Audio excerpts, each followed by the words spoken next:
Mes amis, que Dieu vous bénisse en faisant de chacun de vous la propre bénédiction.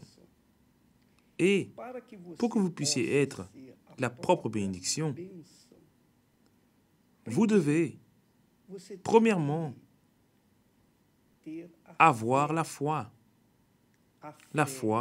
vivante au Dieu vivant.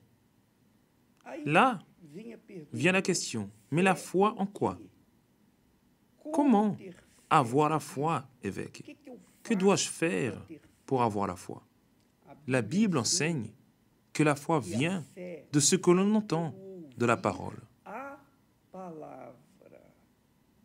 Lorsque vous entendez la parole de Dieu, alors vous buvez alors de la source éternelle.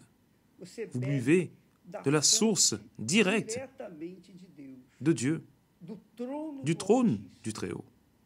Vous buvez du trône du Très-Haut et vous devenez la propre bénédiction. Alors la foi dont nous parlons n'est pas la pratique d'une religion.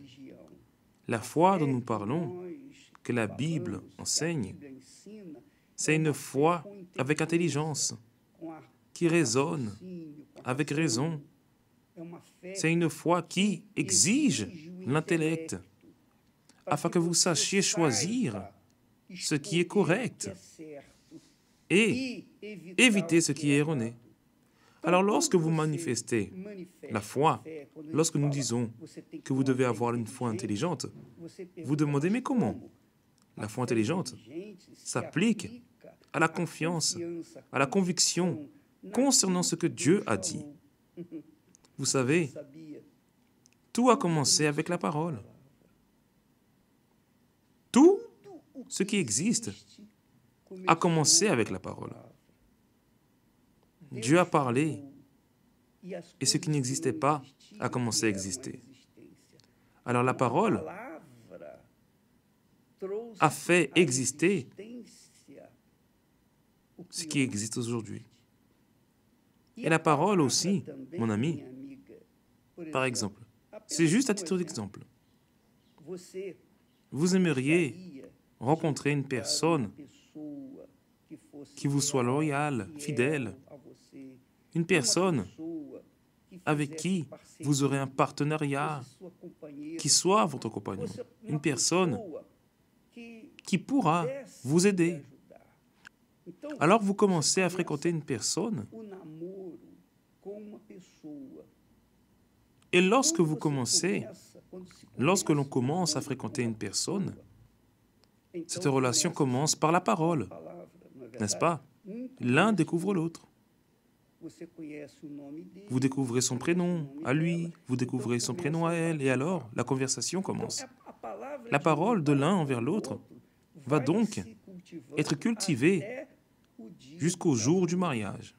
Si les personnes vont à l'autel et qu'elles engagent leurs paroles l'une envers l'autre, alors le mariage est concrétisé. Si ces paroles qui ont été données sur l'autel ont été vraies, sincères, données par des personnes de caractère, alors avec ce mariage commence une nouvelle vie, commence une nouvelle génération. N'est-ce pas formidable? Dieu a commencé le monde avec la parole. Et vous commencez une nouvelle génération avec la parole. Votre parole donnée à l'autre personne et vice-versa. Le problème est que les personnes n'honorent pas leur parole. Les personnes ne donnent pas de valeur à la parole. Les personnes donnent de la valeur à la physionomie, aux yeux. Les personnes donnent de la valeur à la structure physique. Elles font résider la valeur sur ce que la personne est physiquement. Mais sa vie va dépendre de la parole à laquelle elle croit, Si elle croit en cette parole et que cette parole est véritable et sincère, et qu'il existe l'honneur du caractère, dans cette parole qu'a donnée celui avec qui elle s'est mariée, alors une nouvelle vie commence et le mariage perdure toute la vie. La parole de Dieu est ainsi notamment. Celui qui s'appuie sur la parole de Dieu, sur les Saintes Écritures, construit une vie qui dure toute l'éternité. C'est pour cela que Jésus a dit, vous connaîtrez la parole, vous connaîtrez la vérité, et la vérité, ou la parole, vous affranchira. Que Dieu soit loué, exalté et magnifié dans votre vie, mes amis. Apprenez à connaître la parole de Dieu, mais ne la connaissez pas seulement, mais surtout vivez la parole de Dieu. Car les démons, le diable, connaissent la parole de Dieu.